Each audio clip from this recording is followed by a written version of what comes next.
In this figure, we are required to find the value of length A. So we have this right triangle, which has this side from here to here is 9, and from here to here is 4. So we have this altitude to this triangle is A. And this is, of course, a right triangle, so its altitude is A. Now, how do we find the value of A?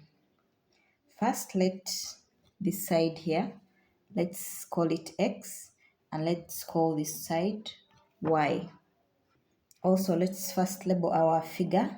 Let this be M, N, O, and this P. Okay. Now, in triangle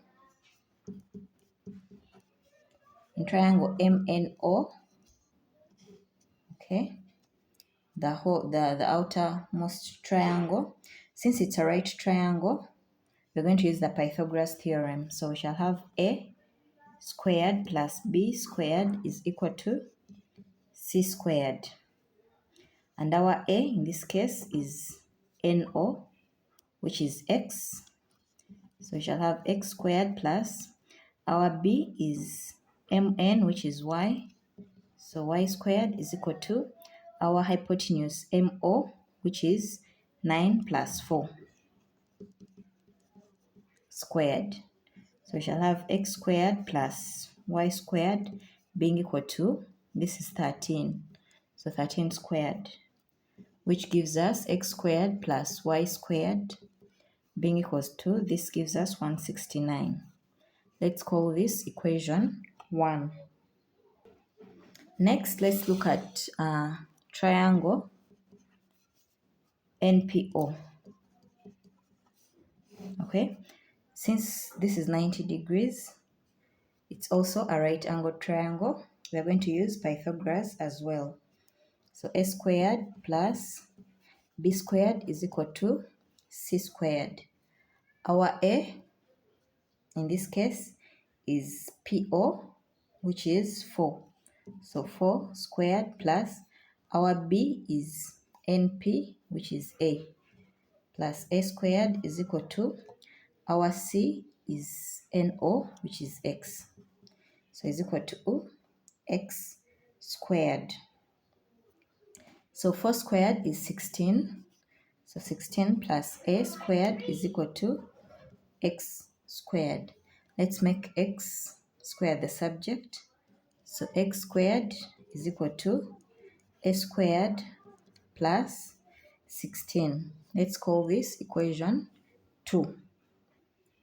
Next, let's focus on triangle MNP, this one. So in triangle MNP, since it's also a right angled triangle, we're also going to solve it using using Pythagoras theorem. So A squared plus B squared is equal to C squared. In this case, our A is NP, which is A. So A squared plus our B is MP, which is 9, plus 9 squared is equal to our hypotenuse is MN, which is Y. So it's equal to Y squared. So this will be A squared plus 9 squared is 81. This is equal to Y squared, making Y squared the subject. So Y squared will be equal to A squared plus 81. Let's call this equation 3. Now, what you're going to do next, we're going to substitute equation 2 and 3 into equation 1. As you can see, equation 3 is for y squared. Equation 2 is for x squared. So we're going to substitute for x squared and y squared in this equation 1 here. Okay, so our equation 1 is x squared plus y squared is equal to 169. And according to equation 2, x squared is a squared plus 16. Then plus, according to equation 3, y squared is a squared plus 81. So this is equal to 169. So this will be a plus 16 plus this is a squared plus 81 is equal to 169. So adding the like ones, a squared plus a squared gives us 2a squared, then plus 16 plus 81 gives us 97. This is equal to 169. So we take the 97 on the other side. We shall have 2a squared being equal to 169 minus 97. So 2a squared is equal to, this minus this gives us 72. Divide both sides by 2. And so a squared is equal to 72 by 2 gives us 36. Now to get the value of a, we are going to find the square root on both sides. So square root here, and therefore our value of a, since it represents length, we are considering the positive of the root. So this will be 6. So a is equal to 6. Now let's look at method 2 that you could have used. Suppose we don't have this here. The other way you could have solved it by using geometric mean theorem. Now since this triangle MNO is a right angle triangle and MP is its altitude, as you can see this is 90 degrees, so it's its altitude to the hypotenuse of the right angle triangle. So using geometric mean theorem, we know that the altitude to the hypotenuse of a right triangle forms two triangles, as you can see this one and this one. And these two triangles are similar to each other, and they're also similar to the original triangle. So the formula for geometric mean theorem is H is equal to root of mn. Now since this is the altitude, so we can say this side here is m, and from here to here is n. So this is our altitude h, which is equal to a. So substituting in this formula with what we have, our h in this case is a is equal to root of m is 9 and times n is 4. So a is root of 9 times 4 is 36. Square root of 36 is 6. So a is 6. So that's the other way you could have solved it. Then we also have another way, that is method 3. So in this method, suppose in triangle MNP, this one here, since it's a right angle triangle, we know that this is 90 degrees. Now suppose this angle at M is alpha and this angle is beta.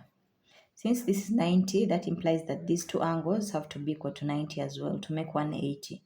So if they add up to 90, that means they are complementary angles. So alpha and beta are complementary angles. So also, since this, we know that this is 90 degrees and this is beta, and we've established that alpha is the complement of beta, so this angle will be alpha. Okay. Now, using trigonometry, considering this triangle MNP and considering the angle alpha, we know that using SOHCAHTOA, since we have this is alpha, this is its opposite, which is A, and its adjacent is MP, which is 9.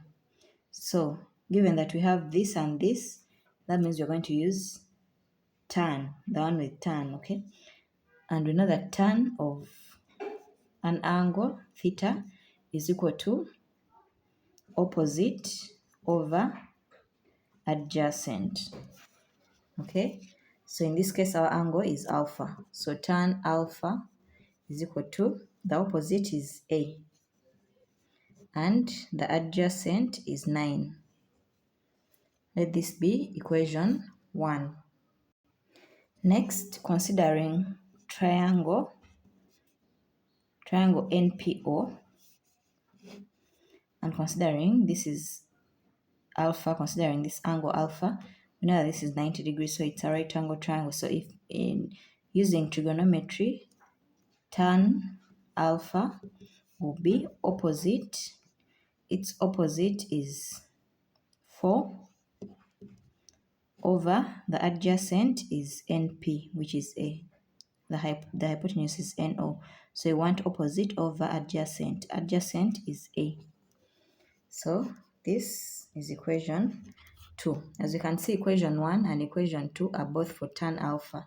So we equate 1 and 2.